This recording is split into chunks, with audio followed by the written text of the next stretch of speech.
Hey guys, welcome back to my channel. I am Akshita Rawat.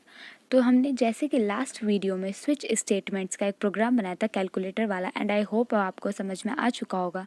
तो अब next हम वैसे ही स्विच स्टेटमेंट का एक और प्रोग्राम बना के दिखाती हूँ मैं आपको, जिसमें हम कोई भी कैरेक्टर एंटर करेंगे और ये पता करेंगे कि वो वॉवेल है या कॉन्सोनेंट। वॉवेल और कॉन्सोनेंट का मैंने एक प्रोग्राम आपको पहले भी बता रखा है, जो हमने इफ एल्स स्टेटमेंट से किया था। आज वही प्रोग्राम हम स्विच स्टेटमेंट से करेंगे।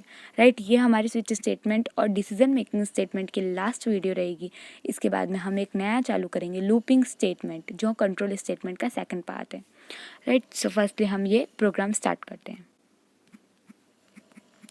सबसे पहले हमें वही हेडर फाइल्स इंक्लूड करनी होगी। अब तो आपको ये सारे फंक्शंस का यूज़ करना बहुत अच्छे से समझ में आ चुका होगा।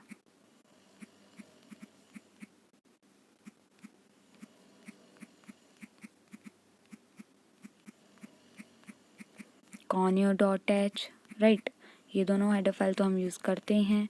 देन उसके बाद में void main and curly braces start. सबसे पहले हमें वेरिएबल डिक्लेयर करने होंगे। तो यहाँ पर इंटीजर तो आएगा नहीं, ये बात आप याद रखिए, क्योंकि हम कैरेक्टर्स इनपुट कराने वाले हैं, AEIOU और एटसेट्रा, कोई भी हमारे कैरेक्टर्स में से। तो कैरेक्टर CHAR कैरेक्टर को रिप्रेजेंट करेंगे, और यहाँ पर हमने एक CH नाम का कैरेक्टर ले लिया। राइट, अब हमें सबसे पहले क्या होगा, यूज़र से एक कैरेक्टर इनपुट कराना होगा। तो हम मैसेज देंगे यूज़र को, एंटर ए कैरेक्टर।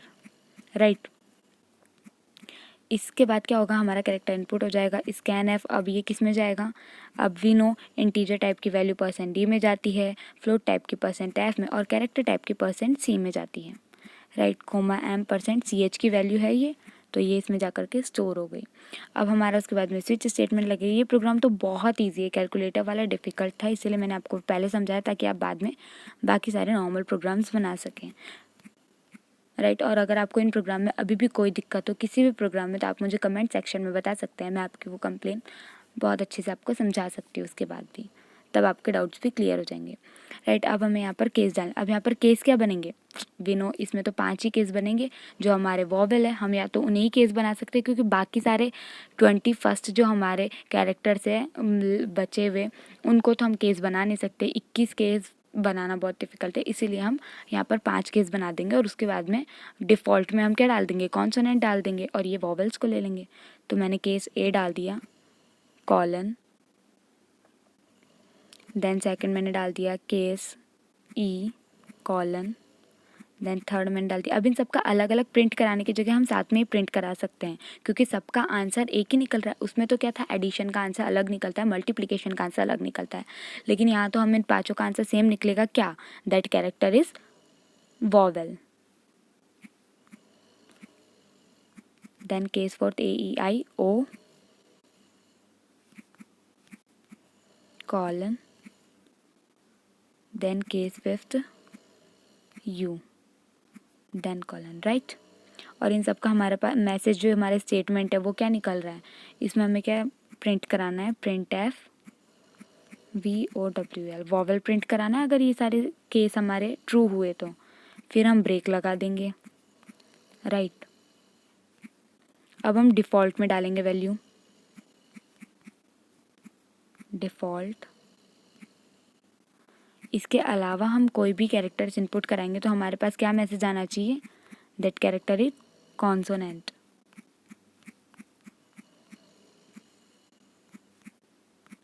राइट, बस अभी हमारा प्रोग्राम कंप्लीट हो गया। देन गेट CH, सेमीकोलन और कर्ली ब्रेसेस बंद।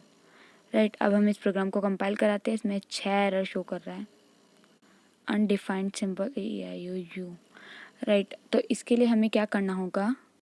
राइट, सो गाइज मैंने यहाँ पर AEIOU को यूज़ किया है। अब मुझसे ये यहाँ पर मैंने printf scanf कुछ नहीं लगाया, इसलिए इनकी डेफिनेशंस मांगेगा। और मैंने आपको लास्ट सेकंड वीडियो में बताया था, जिन चीज़ के आप डेफिनेशन नहीं दे सकते आप उनको सिंगल इन्वर्टेड कोमास के अंदर बंद कर दीजिए। तो इसने मुझसे यहाँ पर AEIOU की डेफिनेशन मांगी, क्योंकि मैंने इन सबको केस में यूज़ किया है और मैंने इनका कोई भी ना एड्रेस दिया है, ना ही इनका वेरिएबल डिक्लेरेशन किया है। तो इसलिए मैंने इन सबको काय में सिंगल इन्वर्टेड कोमास में बंद कर दिया है। अब मुझसे ये इनका एड्रेस नहीं मांगेगा। राइट, तो अब हम इसे कंपाइल कराते हैं। इज़ अप टू डेट, मैंने इसे कंपाइल करा के देख लिया है, इसलिए अब मैं इसे रन कराती हूँ। राइट, ये तो हमारा पहले से पुराना प्रोग्राम भी इसमें लिखा हुआ है, तो चलो इसे छोड़ो, पहले मैं आपको बताती हूँ। तो इसने हमने यहाँ पर बोल दिया एंटर अ कैरेक्टर। अब मैंने कैरेक्टर इनपुट कराया ई, तो मैंने कैरेक्टर इनपुट करा दिया ई, तो यहाँ पर क्या शो करना चाहिए, कैरेक्टर इज़ वॉवल। तो लाइक इसने देखो हमें वॉवल दे दिया यहाँ पर। एक सेकंड में इस आपको समझाने के लिए यहाँ पर इसे CLR SCR भी यूज़ कर देती हूँ, जिससे हमारा जो पुराना प्रोग्राम है वो मिट जाएगा। राइट, अब मैं इसे रन कराती हूँ और मैंने इसके बाद सेमीकोलन नहीं लगाया।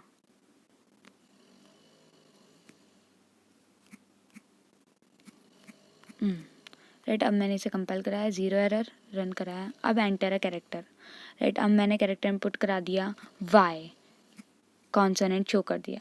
तो बस ये बहुत ज़्यादा इजी प्रोग्राम था स्विच स्टेटमेंट का, तो ये आप बना ही सकते हैं क्योंकि आपने कैलकुलेटर तक बना लिया है स्विच स्टेटमेंट का यूज़ करते हुए।